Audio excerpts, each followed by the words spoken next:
Hello everybody, it's Pete here from See Your Toes Again, and this is podcast number 4. Today I want to talk all about sugar. It relates to the Spotify and the Facebook and YouTube videos that I'm doing at the moment. I'm doing a bunch of sort of short form videos. I'd like to do 30-second videos, but I talk too much, so they end up being more like 1-minute videos about different products and their relationship with sugar. So, why do you care about sugar? Good question. How about we say that sugar has a direct influence on your mental health, in as much as the more sugar you have, the more mental health issues you'll have. If you can get sugar out of your diet, your mental health, how you feel mentally, will be a whole lot better, and that's speaking from experience. Secondly, getting sugar out of your diet will also, of course, help you start to lose weight again, because if you've been struggling to lose weight over the last several months and you're kind of at that stage of, look, it doesn't matter how much exercise I do, it doesn't matter what I eat, I just can't lose any more of this bloody fat, I'm sick to death of it, I'm ready to give up, it looks like I'm just going to be overweight. Well, a lot of that again is because of sugar. So if we can get sugar out of your diet, we can make a big difference to how you feel. So today's episode is all about sugar. I'm going to explain first of all where it's found. Now, naturally, of course, sugar is only found, well, I say of course, maybe it's not of course, sugar is only found in a few different products, mainly in fruit. So when we were running around in loincloths 60,000 years ago, we had access to sugar, but only for about a month or two every year. And that was sort of mid to late summer when all the berries were on the vines. If you look now out in the wild, certainly where I live, you've got all the blackberries and the raspberries, tomatoes and all of the tree fruits. They all come into ripening all at roughly the same time, sort of late summer. They've had all spring and all summer to ripen, and they become ready to eat late summer.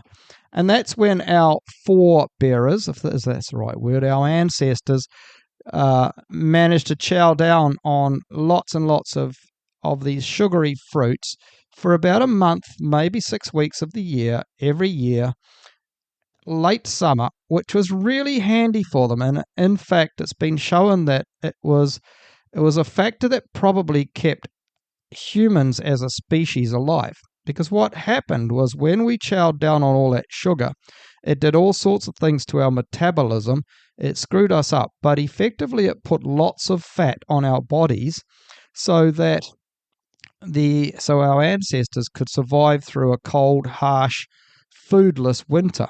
So you can imagine 3 or 4 months where they're trying to survive in a cave and there's a meter of snow outside. Well, you're not going to be eating very much. So it's kind of handy that you can survive on the fat layers that you accumulated. And the only time they were going to accumulate these fat layers, let's face it, they would have lived pretty bloody harshly. I'm glad I'm not there at the moment. The only time they would have really put fat on was in this period when all of these fruit were available. It's not a coincidence. The fruit has been designed in our metabolism, the way our that's a big word, the way our metabolism reacts to sugar, to the sugar in the fruits, is designed to make us fat, and it does all sorts of things. It's been proven to do all sorts of things to your metabolism. So sugar gets into your metabolism. It kind of hijacks your system so that where normally the cells in your body manufacture energy, we've got little organelles in every cell in our body called mitochondria, and these are sort of like energy little batteries, effectively, and they convert energy in your bloodstream to energy that your cells can use. Now, when sugar comes along, it sort of hijacks these mitochondria and it prevents them from providing lots of energy to the cells, and it creates lots of fat instead. So sugar creates fat as a response. So that's why in that time of the year we got fat. We being our ancestors, sorry. Our ancestors got fat over sort of late summer, early winter. They got nice and chubby so that they could get into a winter and survive through the winter. Then, of course, their bodies could use that fat as energy when they didn't have any other food to go and chow down on. It also did a few other things, this sugar. So it's been found out that sugar reduces your activity levels. It makes you slow down. When you initially have sugar for the hour afterwards, yeah, it makes you feel great and your metabolism goes up and you have a laugh, you have a great time. But then, of course, afterwards you feel a bit down. And this is the 2 o'clock crash. You've had lunch, you've had a nice sugary pick-me-up lunch, and then at 2 o'clock, suddenly you feel like crap. And if you've only had lots of this sugar and nothing else, then what will happen, of course, is you'll end up having lots of these down periods. For you right now, the problem is, although this was an evolutionary adaptation that saved our lives from what we can gather, it saved our species' existence in these harsh times. The problem is that now the times aren't harsh and we still eat lots of sugar. Only instead of eating for 6 weeks of the year, we're eating it every day of the year and quite a bit of it. So our bodies never get a chance to recover. We never get a chance to burn the fat off in winter and then have spring and midsummer when we don't have any of the sugar. We're just going hell for leather, finding any food we can. So now we've got sugar in our diets all the time. And the problem with that, of course, is that we keep building on our fat levels. We keep feeling sluggish because the sugar in our diet is slowing us down metabolically and creating fat. So there's no chance of you burning fat while you're building fat. And at the same time, it makes you feel depressed. And that's why these days a lot of people are depressed. And it has been shown that sugar has a direct influence on people's depression. So if you're feeling like crap a lot of the time, then getting rid of sugar out of your diet can make a major difference. And I'm speaking from experience. And there's thousands and thousands of people across the world who also speak from the same experience. So that's what happens to our bodies when we have sugar, and it's what happens to our bodies is, of course, designed around. Sorry if I kind of switch around every now and again. It's I'm not. This is podcast number 4. I'm getting a lot better at it, but it's still a little bit nerve-wracking, I've got to say, to be talking into a microphone on my own. So let's have a look at my notes. So how does this affect us? Well, it means we keep getting fatter. I've just mentioned that. Our bodies can't recover, so our bodies keep getting fatter, but they never burn off the energy. They don't ever burn off the fat that we stored earlier. We just keep loading more fat on top of the fat. You know that. You know that you're overweight. You also know that it doesn't seem to matter how much exercise you do and how much you diet, you keep putting the fat on, or in as much as you can't get rid of the fat you've got. So you might be burning off some fat, but you keep putting more fat on. So it's a little recycle that you're never going to win. And the other real possibility that you could end up with is type 2 diabetes, which is a pretty bloody nasty disease. So how does type 2 diabetes come into the mix? It's directly related to sugar. When you have a sugary meal, the sugar gets through your stomach, gets into your intestines, manages to get converted and released into your bloodstream, and then you feel great because all of a sudden you've got all of this energy. But the insulin in your body says, "Oh, hang on, I don't want to have spikes in energy. I want to have a nice continuous energy supply all the time. I don't want troughs. I don't want spikes. I want continuous energy." So the insulin is released. I think it's from your pancreas. Off it goes into your bloodstream. It grabs all of the sugar that's in your bloodstream, sends it off to your liver, where your liver will say, "Well, we don't need sugar, so it will convert this sugar into fat." So there's another method that you're going to get chubbier. In the meantime, of course, what's then happened is your bloodstream has gone from having lots of sugar, your insulin has got it and done its job, and so then you'll end up with not enough sugar, and that's why you end up with the 2 o'clock crash where you feel like crap and you just want to fall asleep on your computer, or fall asleep behind the wheel if you're driving. Not a great feeling. Now, the problem with this and how diabetes develops is that you do this every day, 2 or 3 or 4 or 5 times a day. You eat lots of sugary food, insulin has to come out, grab all that, take it off to the liver, and it goes on and on and on, day in, day out. Then eventually your body gets used to all of this, and it starts to not be able to, it starts that the insulin can't grab enough of the sugar. So your body is still releasing the insulin, but we end up with what we call insulin resistance, where your body is actually not letting the insulin do its job. And in that instance, that's when you end up with, well, first pre-diabetes, and then you end up with full-blown diabetes. At that stage, you eat sugar, it gets into your bloodstream, the insulin can't remove it from your bloodstream, and you end up with too much sugar in your bloodstream. And that's diabetes, and that's terrible, and it can cause all sorts of problems, not the least of which is people with big sores all over their legs, and some people end up having toes and fingers cut off, amputated, that's the word I was looking for. I mean, it's terrible. So then you go in, you get diagnosed with type 2 diabetes, and you end up on medication for the rest of your life. So obviously type 2 diabetes is not something you want to have in your Christmas hamper for Christmas this year. So we need to make sure that you don't get type 2 diabetes.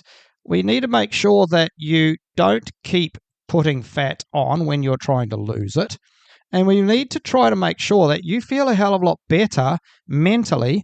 You just feel happier. And the only way we're going to do this is by getting sugar out of your diet. That's why I've been doing these short form videos, which you'll see on my Instagram, which is See Your Toes Again. It's on YouTube, See Your Toes Again, and on Facebook, same difference. So first of all, you've got to find the bloody sugar. It's all very well to say, oh, yeah, well, I know what sugar is. It's the thing I add to my cup of tea or my cup of coffee. Yep, that's right. That's the first step. You're going to have to stop putting a couple of teaspoons of sugar in your cup of tea. You might think your throat's cut, but you've got to think, well, what's worse, a sugarless cup of tea or diabetes? It's really comes down to your choice. And incidentally, the sugar has been shown to have a little bit of an effect on all sorts of other things, including joint pains and so on like that as well. So if you've got achy joints, difficult joints, then sugar has probably got a lot to do with that as well. So if we can remove sugar from your diet, then the immediate response is you're going to feel so much better. It is immediate. It is by immediate, I mean within a week. You will feel a lot better. You'll feel energetically better because you won't have mood swings. You won't be going up and down and up and down. You'll just end up being a lot more plateaued. Your mind will feel better and you'll feel just generally happier. And at that stage, you'll start to get to a stage where when you go to the gym, you can start burning off extra calories instead of just putting them on straight afterwards. So therefore, the next trick is to find out where all this sugar is hiding. And yes, you've got your cup of tea sugar, you got the sugar bag. You know that sweets and that sort of thing is going to be crammed with sugar. That's not difficult to find. But then you've got sugar in all sorts of other processed foods. And basically, if it's processed, chances are there's going to be a little bit of sugar in there. Watch out for anything that says no fat. It's going to be on one of my short form videos in the next few days. If it says zero fat, what it means is that the manufacturer has taken the fat out of the product, which is in the case I'll show you is yogurt. It's the same with cheeses and all of those sorts of things. They've taken the fat out and they've replaced the fat with sugar, because if they take the fat out, the stuff tastes like crap. So they think, okay, this yogurt that we've now created, that zero fat, tastes like cardboard, so we better add some sugar to it to make it taste nice. And they add lots of sugar to it. So you're eating yogurt thinking it's zero fat, it's good for me, and it's just packed full of sugar, which is doing more damage, way more damage than the fat was doing. Because if you just ate the fat won't cause your insulin spikes.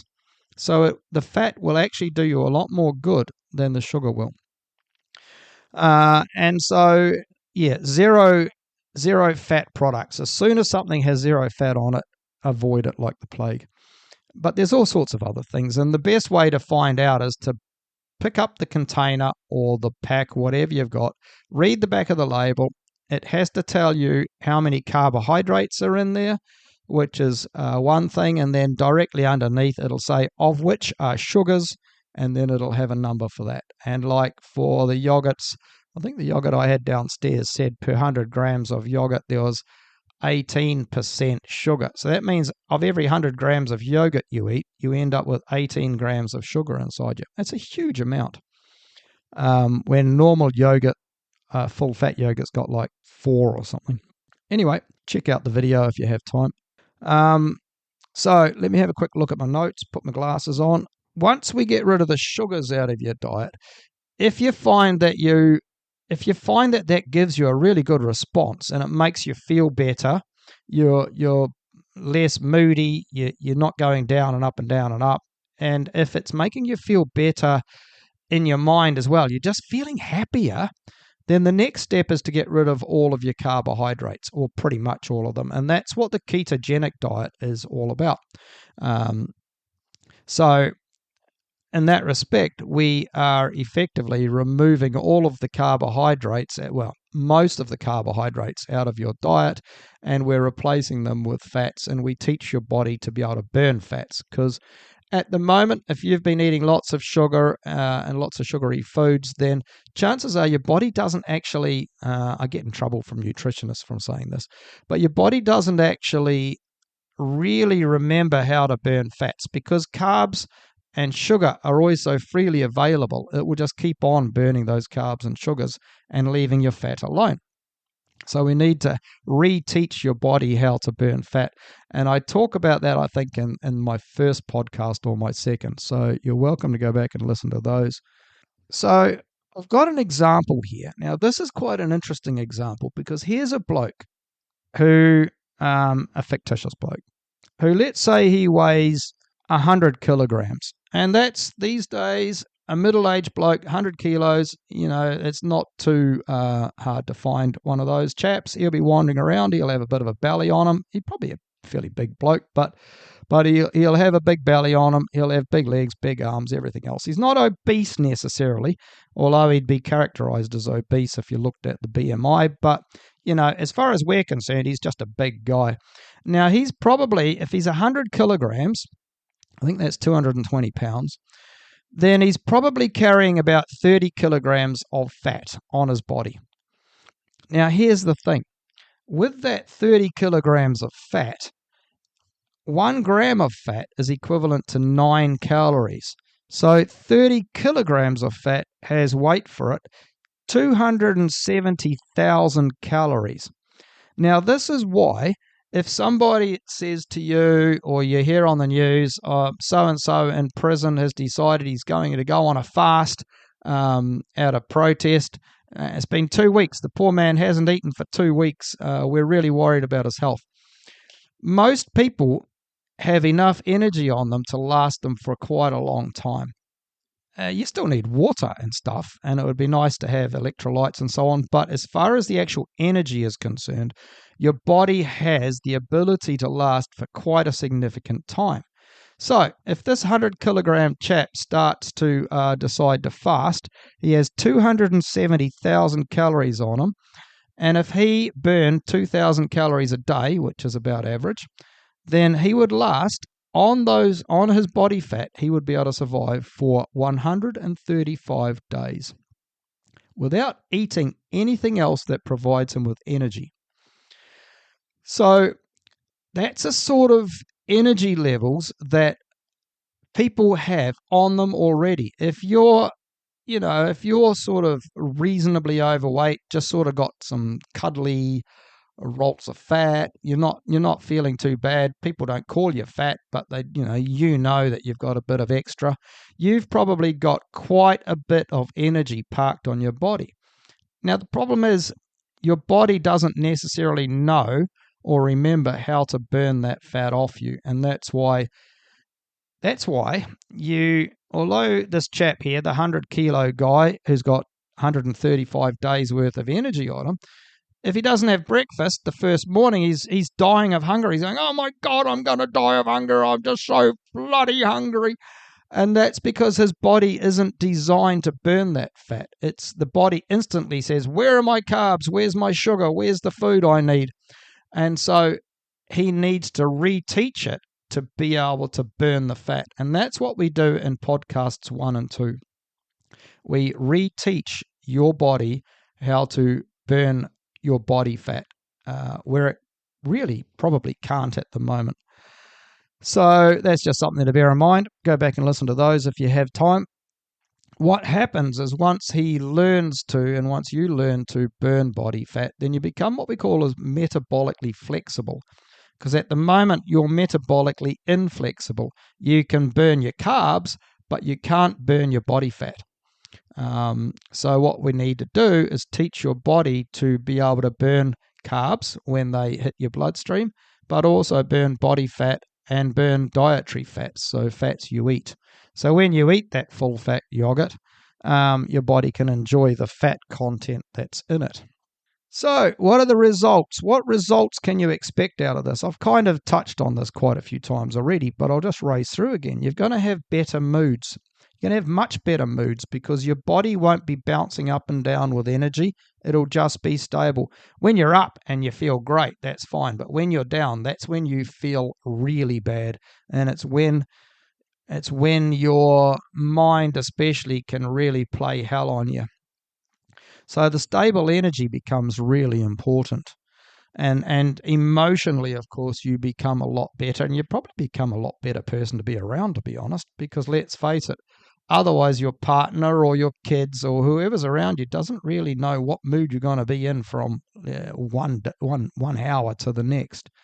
Potentially, if you've got diabetes, certainly it's been shown by thousands of people across the world that if you do end up going ketogenic and teaching your body to burn fats, then you can reverse diabetes quite clearly. A lot of people have reversed diabetes, type 2 diabetes, with a ketogenic diet. So if you've got diabetes or pre-diabetes, it's not the end of the world. We can reverse that. You'll end up with a much healthier body because, of course, as you burn fat, you're going to just become a healthier person. You're going to end up with a healthier heart. Heart disease and heart attacks are directly related to obesity and fat levels. So if you can reduce your fat in your body, then your heart and your heart health are going to get a lot better. And that's a big one because so many people, especially middle-aged men and women, end up with a heart attack. And I think I know, you go on to the UK Heart Foundation's website and they'll tell you that every 5 minutes a person is brought into hospital with a heart attack in the UK. Every 5 minutes. So it's not something that happens every now and again. This is every 5 minutes somebody gets pulled into the hospital. So we need to make sure you're not the next one. And if you're overweight and not doing anything about it, then there's every chance that you will be the next person. So we need to try to stop that. And of course, if you lose a bit of weight, you're going to end up feeling a hell of a lot better about yourself. You're going to look better. If you feel that you want to be curvy instead of podgy, then this is the way to go. Get the first step in all of this is to get sugar out of your diet. So let's recap really quickly. If we want to get sugar out of our diets, the first thing we need to do is get rid of the bag of sugar and the container of sugar in your cupboard. Don't have sugar in your tea or your coffee or anything else. Watch out, really, really watch out for all of the sodas, all of the Cokes and Fantas and lemonades and all of those. If they're full of sugar, they are absolutely jam-packed with sugar. So get rid of them, change them for the zero sugar options, which are freely available these days. Same with drinks, gin and tonic, change to a gin and skinny tonic. Orange juice is a major one. I'll be doing that in the next few days in one of my short form videos. It contains masses of sugar, as do other fruit juices. And then all of the other ways that you will be amazed with how much sugar is in all of the processed foods you eat. So the best way you can do about it is go back to eating as much natural food as you can. Natural vegetables, natural meats, fish, poultry, all that sort of stuff. Dairy, if you can cope with dairy, then your cheeses. Watch out for milk. That's got lots of lactose in it. I think lactose is actually okay as far as your body's concerned, but it's still a sugar. But you've got all of your cheeses and everything else like that. So pretty much if it comes out of an animal or out of the ground, it's okay. If it comes out of a box and it's been processed, then have a look at the box and see how much sugar is in it. I'll do a short form video shortly and post that on the social media as well, and it'll show you how to look at those box labels. So there you go. If you want to know more, then you're welcome to go onto my website, which is seeyourtoesagain.com, and my social media. And hopefully shortly I'll create, I'm sorry I can't say that I've already created it, but hopefully next week I'll create something that will be like a starter kit for you, and you'll be able to access that. So until then, enjoy, stay safe, and if you can get rid of sugar out of your diet, then I can guarantee you're going to feel a hell of a lot better very, very quickly. All right. Thank you, everybody. Bye-bye.